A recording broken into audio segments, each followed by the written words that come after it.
लफ्ज रब से ये पता चलता है कि कोई चीज आगे की तरफ जाती है, पीछे की तरफ नहीं आती है।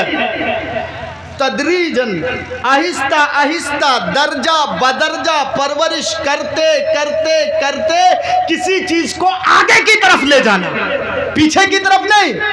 जानते हैं इससे आवागमन की तरदीद हो रही है। हमारे कुछ भाई जो कहते हैं ना कि मरने के बाद आवागमन होता है, लफ्ज रब से उसकी रद्द हो रही है। लफ्ज रब से कोई चीज़ आगे की तरफ जाती है।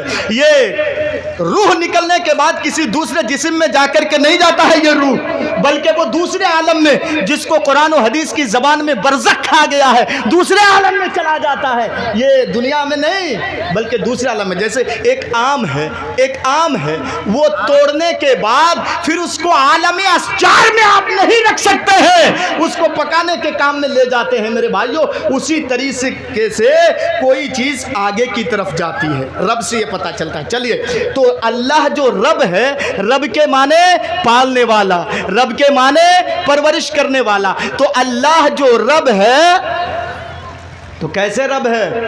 बाद में लगा दिया आलमीन, रब्बुल मुस्लिमीन नहीं कहा। देख रहे हैं, रब्बुल मोमिनीन नहीं कहा गया। क्या कहा गया? रब्बुल आलमीन।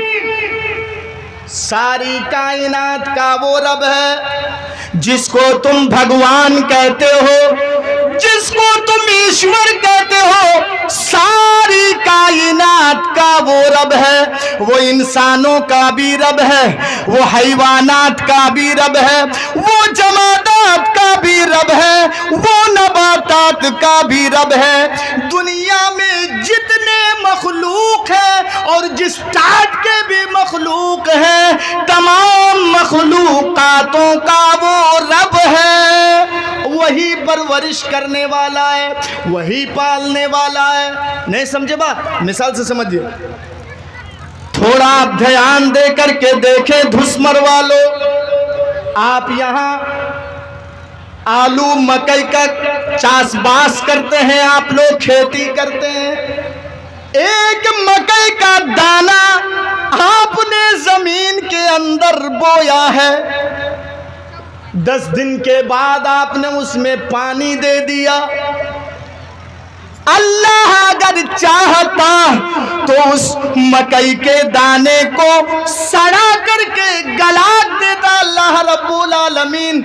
लेकिन दुश्मन वालों सुनो, एक मकई के दाने से उसका एक दरख्त बना देना और एक दाने से 100 दाने पैदा कर देना, ये असल कारीगरी तो उस अल्लाह रब्बुल आलमीन की है।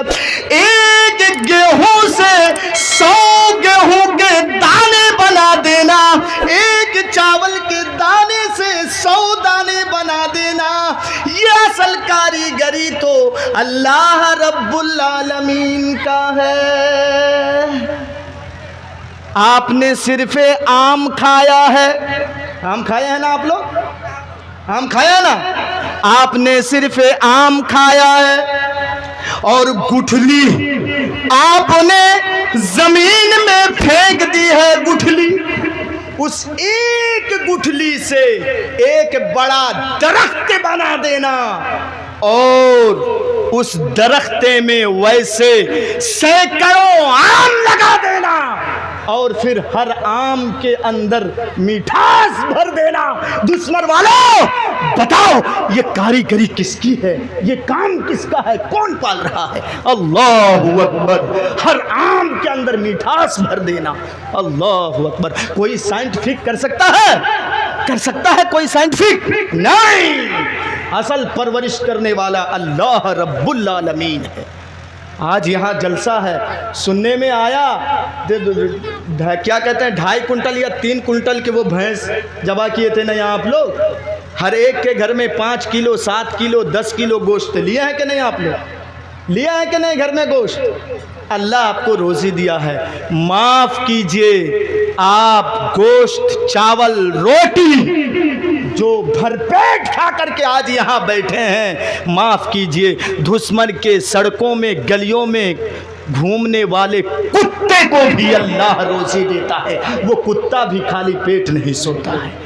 अगर अल्लाह हमें रिस्क दे रहा है तो सड़कों में गलियों में घूमने वाले कुत्ते को भी अल्लाह रोजी देता है, परवरिश करने वाला है अल्लाह, उसका भी रब है। इसीलिए कहा गया रब्बुल आलमीन, सिर्फ रब्बुल मुस्लिमीन नहीं कहा गया कि मुसलमानों का रब है, बल्कि रब्बुल आलमीन है, सारी कायनात का वो अल्लाह रब्बुल आलमीन है, सारी कायनात को पाल रहा है, पोस रहा है।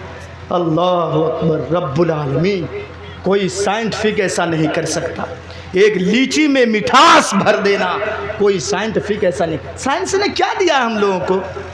5 किलो उसकी चक्की में आप गेहूं डालें तो आटा 5 किलो बाहर निकाल देती है। क्या दिया है साइंस ने? आप मोबाइल देख करके हैरान हो जाते हैं कि ये साइंस ने इजाद कर दिया है। अरे मोबाइल, यहाँ बैठे बैठे हम दिल्ली में सऊदी में मेरा भाई है, बात कर लेते हैं। आपकी दिमाग, आप हैरान रह जाते हैं कि साइंस ने क्या इजाद कर दिया। अच्छा, थोड़ी देर के लिए हमको समझाइए तो। आपका भाई दुबई में काम कर रहा है, हाँ, डेली 2000-3000 वो कमा रहा है।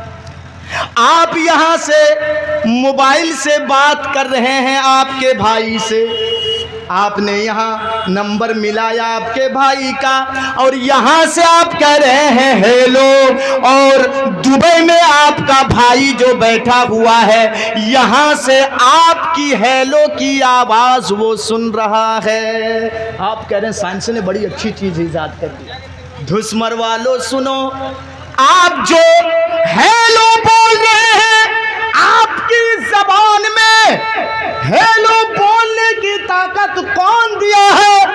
कौन दिया है? कौन दिया है? अरे बोलिए, अल्लाह। और आपके भाई ने, आपका भाई जो दुबई के अंदर बैठा हुआ है, अमेरिका में आपका भाई काम कर रहा है, उसके कान में सुनने की मशीन किसने लगाई है? किसने लगाई है उसके कान में सुनने की मशीन? अल्लाह ने। धुसमर वालों फैसला करो कि अगर अल्लाह रब्बुल आलमीन आपकी जबान से बोलने की कुव्वत को सल्ब कर ले, आपको गूंगा बना दे, और आपका भाई जो दुबई में बैठा हुआ है, अल्लाह अगर उसको बहरा बना देता, तो फिर ये 250 ग्राम प्लास्टिक का डब्बा किस काम का है? बताओ, ये 250 ग्राम प्लास्टिक का डब्बा किस काम का? अगर अल्लाह आपको गूंगा और आपके भाई को बहरा बना दे, तो ये 250 ग्राम प्लास्टिक का डब्बा किस काम का है? अल्लाहु अकबर। अल्लाह पालने वाला है, रब्बुल आलमीन है, सारी कायनात का वो रब है, सारी कायनात को वो लालन पालन करने वाला है। नहीं समझे? और एक मिसाल से समझिए। आपकी शादी हुई, हाँ गौर से सुनिएगा, आपकी शादी हुई, एक बेटी पैदा हुई, आपके घर में एक बेटी आई, आहिस्ता आहिस्ता वो बड़ी होने लगी, 15, 16, 17 साल की हो गई। ऐ धुसमर वालों सुनो, जब वो 17, 18 साल की हो गई, उसके सीने का हिस्सा भी बढ़ने लगा, लेकिन दूध नहीं आ रहा है उसमें। आपने उसकी शादी करवा दी। शादी के बाद जब बच्चा पैदा हुआ, तो बच्चा पैदा होने के बाद उसी पिस्तान से फिर दूध आने लगा।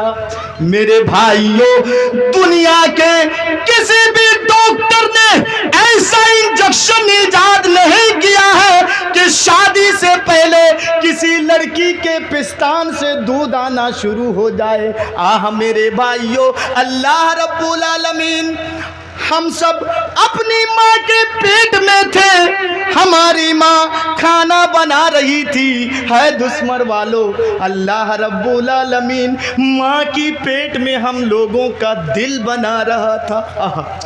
मेरी माँ बर्तन मांज रही थी और अल्लाह रब्बुल आलमीन माँ के पेट में बच्चे का हाथ बना रहा है। माँ झाड़ू लगा रही है और माँ के पेट में अल्लाह बच्चे का पैर बना रहा है। माँ घर की सफाई कर रही है और अल्लाह रब्बुल आलमीन माँ की पेट में बच्चे का नाक बना रहा है। माँ की पेट में बच्चे का आंख बना रहा है। माँ की पेट में बच्चे का कान बना रहा है। और ये सारी चीजें अल्लाह उस वक्त कर रहा है जब माँ को मालूम नहीं कि मेरे बेटे की अब नाक बन रही है कि कान। अल्लाह दिल बना रहा है कि आंखें बना रहा है, माँ को मालूम नहीं। ऐ मेरे भाइयों, हम यहाँ बैठे, ऑक्सीजन की हमें जरूरत है, ऑक्सीजन ले रहे हैं। बताइए मेरे भाइयों, माँ के पेट में ऑक्सीजन जाने का रास्ता नहीं, लेकिन बच्चा जिंदा रहता है।